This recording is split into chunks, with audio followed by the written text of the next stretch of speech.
as we get into this, is this family picture album. You see the two letters A and C circled red. Ivan van Sertima says, this, by the way, is a picture from Ramses III's tomb, right around 1200 BC.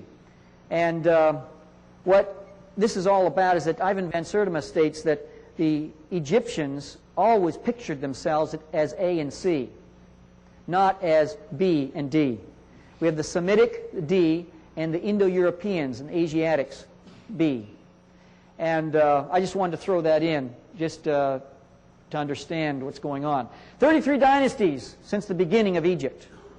And what happens here is that you have different events that happen during each dynasty, and you can take a look at those because we're going to be revisiting this a little bit each time as we go through this. This is Khafre.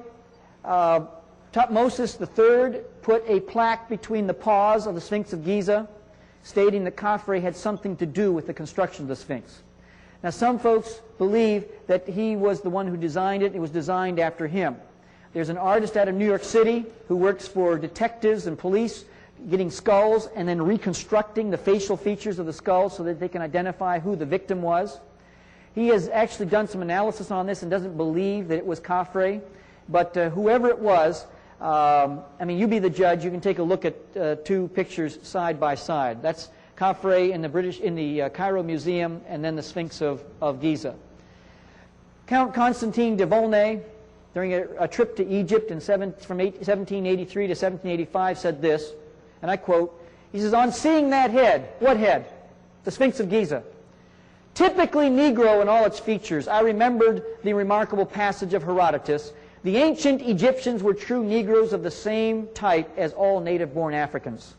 Just to think that this race of black men today are slaves and the object of scorn, the very race to which we owe our arts, sciences, and even the use of speech." Now, I want to ask this question.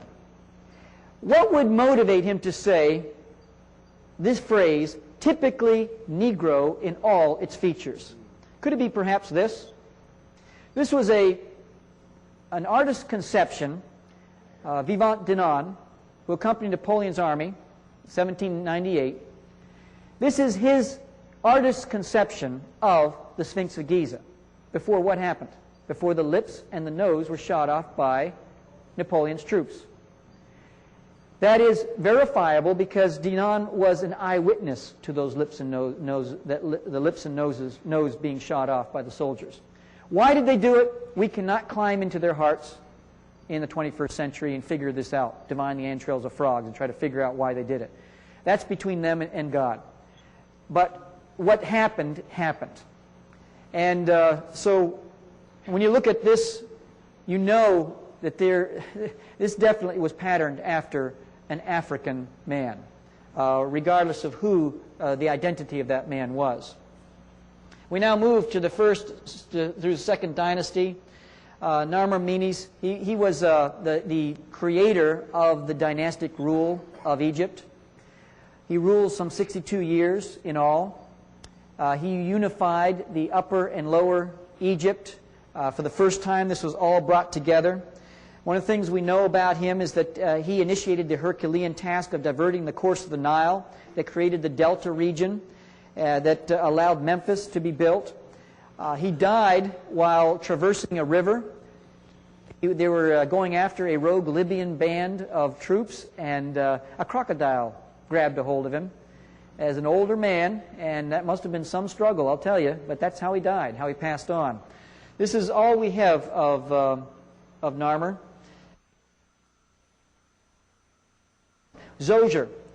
Zoser in the third dynasty, he was a gentleman that he began the extensive building with stone. In fact, he's the first one that put up a stone monolith in the Egyptian Empire. He exploited the copper mines in the Sinai Peninsula region. He extended his frontier to the first cataract of the Nile.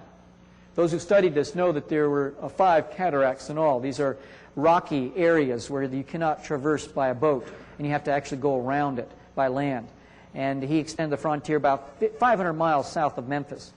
His chief advisor was a gentleman by the name of Imhotep. Imhotep, a remarkable individual. In fact, if you were to look at his resume, his obituary, I call this a resume obituary type stuff, is that he could easily say, I'm a sage, I'm a scribe, a priest, an astronomer, I'm a philosopher, I'm an advisor to Zoser, I'm his chief medical doctor, I'm the grand architect of the 204-foot stepped pyramid in Saqqara. He was worshipped, by the way, as a god for the next 3,000 years. And some early Christians, in fact, worshipped him as the Prince of Peace. This man made quite a mark in what he did. He was a man that was what we call the father of medicine. And by the way, his father was an architect. His name was Conifer. And this gentleman treated more than 200 diseases. He had 15 diseases of the abdomen that he was able to identify. 10 of the rectum, 11 of the bladder, 29 of the eye, 18 of the skin. He had this science of facial analysis where he could look into your face, your eyes, and determine what was going on.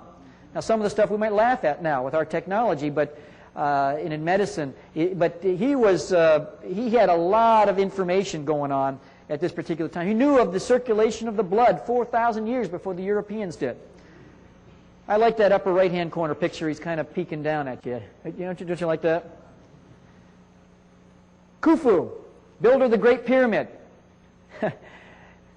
This man built the Great Pyramid, and the only thing we can find is a poor, poor little statue of him. This is the only likeness we have of Khufu. He built the 140-foot ship that we see there, and if those have been in the sands of Giza, you can see that ship. It's in its own house.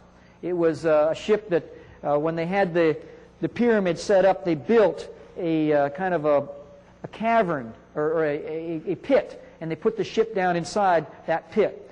And they pulled it out, and they were able to... It was supposed to be a ship that was to take him into the afterlife.